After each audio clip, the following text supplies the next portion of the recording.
সে যে দলটা তৈরি করেছে সেই দলের সাথে আমার কোনো সম্পর্ক নেই নেই নেই। কে ওই দল হুমায়ুন, যদি ওই দলটা আমার ভারত মাতার জয়ধ্বনি করতে পারে, আমার বন্দে মাতারাম স্লোগান দিতে পারে, আমার আম্বেদকরকে সংবিধানকে মেনে চলতে পারে, এবং যদি কোনো ওই বাংলাদেশের জামাতের মতো যদি ওখানে সংখ্যালঘু হিন্দুদের প্রতি যে অত্যাচার হচ্ছে, ওখানে জামাত কোনো রাজনীতি দল ছিল না, সেটা একটা অন্য মুসলিম সংগঠন থেকে হঠাৎ রাজনীতিতে নেমে গেল। উনি যদি বাপ্পির নাম করে হঠাৎ রাজনীতির দল করে সেখানে মুসলমানরা যদি কোনো মুর্শিদাবাদের বুকে যদি কোনো অত্যাচার করে, তাহলে ইঞ্চিতে ইঞ্চিতে সনাতনীরা অ্যাডভোকেট আলী আব্দুল রাষ্ট্রবাদী মুসলমান হিসাবে ইঞ্চিতে ইঞ্চিতে এই জবাব দিয়ে দেবো। আর মমতা ব্যানার্জিকে যদি উৎখাত করতে পারে, লোহে সে লোহে কাটতে হয়। তাই হুমায়ুন কবিরকে বলছি, যদি এক বাপের বেটা না হয় তাহলে মমতার সাথে চোখে চোখ রেখে লড়াই করো। দূর থেকে সেলাম জানাচ্ছি। হুমায়ুন কবির তৃণমূল দল থেকে তালাক তালাক তালাক বাদ দিল কাকে? মুসলমান। বাদ অ্যানাউন্স করলো কে? মুসলমান। অর্থাৎ লোহে সে লোহে কাট দেয়া মমতা বাবু। আমার বক্তব্য, মমতা বাবু, মমতা খালা, লোহে সে লোহে কাটতা হয় না। আজকে রাজ্যের সভাপতি হিন্দু, সে কোথায় ছিল? ওই গদগদ মুসলমান মুর্শিদাবাদ জেলার হিন্দু সভাপতি, সে কোথায় ছিল? আজকে হুমায়ুনকে যখন বার করে দেওয়া হলো, হুমায়ুন আজাদ পঙ্কি হয়ে গেল। আমি গেছিলাম একজন মুসলমান হিসাবে, নবীর উম্মত হিসাবে। একটা নবীর উম্মত, সে খোদার ঘর বানাবে, সে বাবরি করবে কি রাবড়ি করবে কি করবে আমার জানা দরকার নেই। খোদার ঘর, সেটা হুমায়ুনের বাপের ঘর হবে না, হুমায়ুনের চাচার ঘর হবে না, হুমায়ুনের নানার ঘর হবে না, এবং সরকারি জায়গায় হবে না, এবং সরকারি টাকায় হবে না। সেই মসজিদ উদ্বোধনে আমি যখন গিয়েছিলাম, চতুর্দিকে খালি মানুষ আর মানুষ, মানুষ আর মানুষ। সেই দিনকেই মমতা ব্যানার্জি এই কলকাতার বুকে একটা মিটিং ডেকেছিল। মমতা ব্যানার্জি লোক হয়নি। অর্থাৎ মমতা ব্যানার্জির ব্রিগেড ভরে কে? মুসলমান। রানী রাসমণি ভরে কে? মুসলমান। ভোট লুট করে কে? মুসলমান। ভোট দেয় কারা? মুসলমান। সেই মুসলমানকেই ওরা বহিষ্কার করলো। এবং সেদিনকে আমি একজন হুমায়ুন কবিরের হয়ে আমি সেদিনকে অ্যাডভোকেট হিসাবে এবং একজন নবীর উম্মত হিসাবে আল্লাহর ঘর উদ্বোধনে আমি গেছিলাম। নামটা আমার কাছে বড় না, প্রথম বড় হচ্ছে আল্লাহর ঘর। সেখানে উপাসনা হবে, প্রার্থনা হবে, খোদার প্রার্থনা হবে।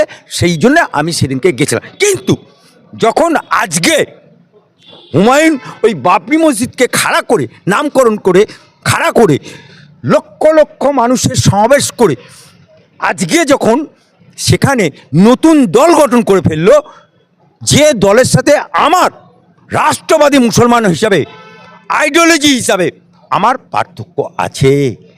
কারণ আজকে যে দলটা করেছে, সেদিনকে যে লক্ষ লোক, অন্তত 20 লক্ষ লোক হয়েছিল, সে তুলনায় আজকে হয়তো 1 থেকে 1.5 লক্ষ লোক হয়েছিল। নামটা একটু ভুল হয়ে গেছে, ওটা জামাত উন্নয়ন পার্টি করতে হতো,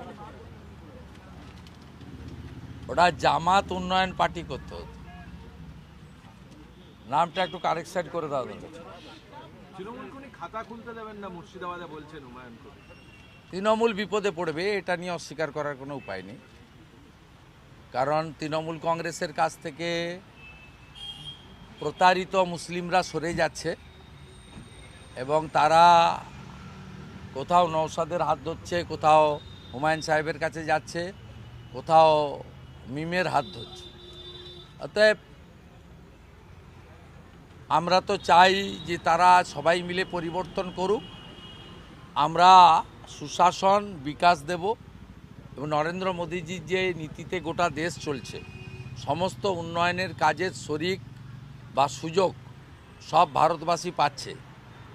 এসআইআর নিয়েও মিথ্যা প্রচার হয়েছিল যে মুসলিমদের নাম কাটার জন্যই এসআইআর করা হয়েছে, এটা ওয়ান টাইপ অফ এনআরসি। প্রাথমিক তালিকা যেটা বেরিয়েছে তাতে আমি সম্প্রতি যে কটা জায়গায় গেছি, বহু মানুষের মধ্যে কিছু মুসলিম লোকের সঙ্গেও আমার দেখা হয়েছে। তাদেরকে আমি জিজ্ঞেস করেছি যে আপনাদের এসআইআর শুরুর আগে তৃণমূল কী বলেছিল। কেউ বলল এনআরসি বলেছিল, কেউ বলেছিল মুসলমান নাম দেখে দেখেই ইলেকশন কমিশন বাদ দেবে, ইলেকশন কমিশন বিজেপি পরিচালিত। ওয়েদারটা সকাল থেকে খারাপ আছে, তবুও দূর দূরান্ত থেকে মানুষ রওনা দিয়েছে। এর মধ্যে কিছু জায়গা থেকে না আসতে দেওয়ার জন্য হুমকি চলছে। আতাহার বলে একজন হুগলির দীর্ঘদিনের কংগ্রেস নেতা, তিনি নিজে আমার সঙ্গে ব্যক্তিগত সম্পর্ক আছে, আমি যখন কংগ্রেস করতাম তখন থেকে। তো তার এজ প্রায় 65-66 হবে। তো তিনি কলকাতার বাড়িতে থাকেন, তিনার পরিবার নিয়ে। হুগলিতে অরিজিনাল বাড়ি, অনেক বড় বাড়ি। আমি ওনার বাড়িতেও গেছি। সকালবেলায় ফোন করে কেঁদে ফেলেছে যে তাকে এই মিটিংয়ে অ্যাটেন্ড করতে না দেওয়ার জন্য, মানে মিটিংয়ে যাতে অ্যাটেন্ড না করে তার জন্য ফিয়াদ হাকিমের লোকরা তার বাড়িতে থ্রেট করেছে রাত্রে, যে হুমায়ুন কবিরের সাথে সম্পর্ক রাখলে বা গেলে ভালো হবে না। এবার সে আমাকে বলছে, আমার প্রবল ইচ্ছা ছিল, আপনাকে কথা দিয়েছিলাম, তো আপনি আমার নামটা যেন রেখেন, আমি আগামী দিনে আপনার সঙ্গে থাকবই। এখন আমার বাড়ির মিসেস, ছেলে, বৌমা তারা সবাই বাধা দিল, তার জন্য আমি রওনা দিয়েও আমি যেতে পারছি না।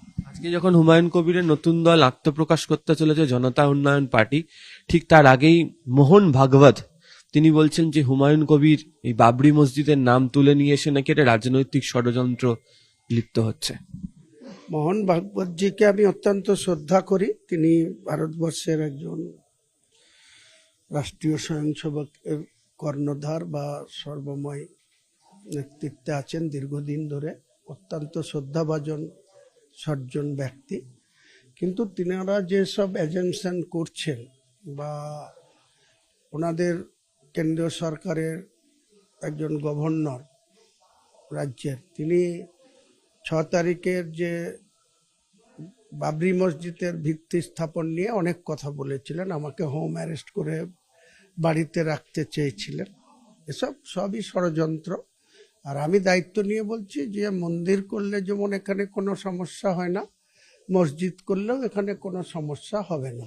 কিছু সংখ্যক অমুসলিমদের হয়তো এটা গায়ে জ্বালা করছে, কিন্তু ম্যাক্সিমাম হিন্দু সমাজের মানুষরাও এটাকে নিয়ে তাদের কোনো আপত্তি নেই।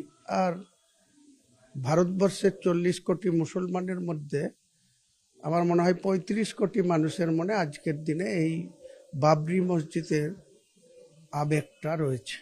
তা না বলছেন যে সুপ্রিম কোর্টের রায়ের পর রাম মন্দির নিয়ে সিদ্ধান্ত নেওয়া হয়েছিল, এখানে কি করে বাবরির মতো একটি প্রসঙ্গ জানিয়ে বারবার ধরে বিতর্ক অবতারণা হয়েছে, সেই নিয়ে কি করে করা হচ্ছে? ওনার মতো একজন জ্ঞানী ব্যক্তি সুপ্রিম কোর্টের জাজমেন্টটা যদি একবার আমাকে একটা কপি ফরওয়ার্ড করেন যে কি জাজমেন্টে ছিল।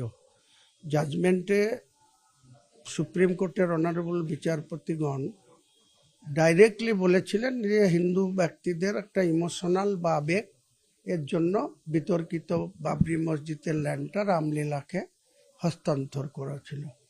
তারপরের রায়েই তিনি বলেছেন যে এই ল্যান্ডটাতে রাম মন্দির হোক, রামলীলা রাম মন্দির তৈরি করুক, কিন্তু বাবরি মসজিদ একটা পণ্য স্থাপন করার জন্য 5 একর জায়গাও তিনি ইউপি গভর্নমেন্টকে দিতে বলেছিলেন। ইউপি গভর্নমেন্ট সেই জায়গা দিয়েছেন, দেরিতে হলেও দিয়েছেন। এবং কোথায় দিয়েছেন? যেখানে মুসলিম আবাদি নাই, যেখানে মুসলিম বসতি নাই, নদীর ধারে 15 বিঘা জায়গা দেয়া হয়েছে, যেখানে 15% মুসলিম বসবাস করে। আমি এখানে 72% বসবাস করি, আমার মাথা কাটতে চাইছে, বলছে বাবরি মসজিদ করলে তোমার শিরচ্ছেদ করে দেবো।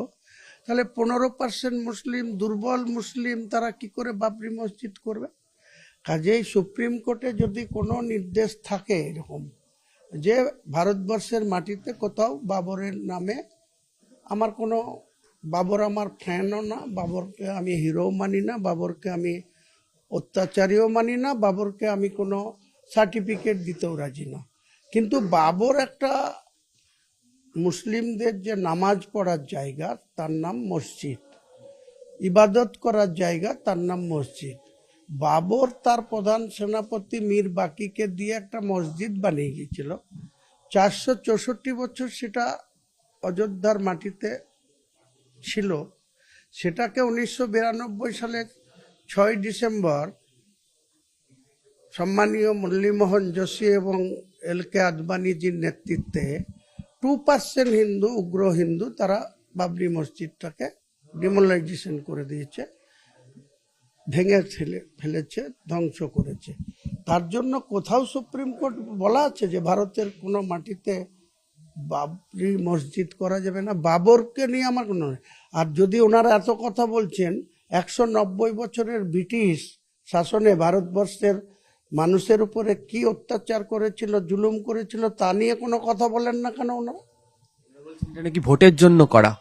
ভোটের সাথে কোনো সম্পর্ক নেই।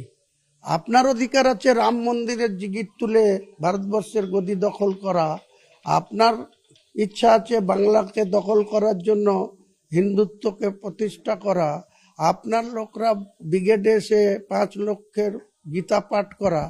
আর মুসলমান সমাজের মানুষের সংবিধানে কি অধিকার নেই তাদের নিজেদের ধর্মীয় যে ভাবাবেগ? বাবরি মসজিদ, বাবর অত্যাচারী ছিল মেনেই নিলাম, কিন্তু বাবর যে মসজিদ বানিয়ে গিয়েছিল সেটা মুসলমানদের কাছে পবিত্র। সেই পবিত্র মসজিদটাকে গায়ের জোরে প্রশাসনের দিনের আলোয় প্রশাসন কোনো পদক্ষেপ করেনি, পি.ভি. নরসিংহ রাওয়ের প্রশাসন। সেটা আমি ভারতবর্ষের কোনো মাটিতে করতে পারবে না মুসলমানরা, এটা কোন ধরনের? বলছেন এটা নাকি হিন্দু মুসলমান কারোর উপকারেই লাগবে না। তো ওনাদের রাম মন্দির যদি কারো উপকারে না লাগে তাহলে এটাও লাগবে না। আর যদি ওনাদের রাম মন্দির বা জগন্নাথ মন্দির যদি উপকারে লাগে তাহলে এটাও উপকারে লাগবে। ব্যস্ততার মধ্যে শেষ প্রশ্ন, সেটা হচ্ছে জনতা উন্নয়ন পার্টি, জনতা উন্নয়ন দুটো শব্দই দলের সঙ্গে জুড়ে দিলেন, এজেন্ডা কি পার্টির? এজেন্ডা একটাই লক্ষ্য, যে বাংলার মানুষের সার্বিক উন্নয়ন। উন্নয়নের নামে মমতা ব্যানার্জি 34 বছরের বাম জমানায় লাস্ট যে 6 থেকে 11 বুদ্ধদেব বাবু 235 আসন নিয়ে তিনি সরকারে ছিলেন। সেই সরকারের বিরুদ্ধে মমতা ব্যানার্জির হাতে কোনো পুলিশ ছিল না, একটা তারপলিন দেওয়ার ক্ষমতা ছিল না। কিন্তু মমতা ব্যানার্জি কোথাও কোনো ঘটনা ঘটলে, কখনো কুচবিহারে চাষিদের উপরে গুলি চললে, কখনো জলঙ্গিতে পদ্মায় বাস পড়ে গেলে,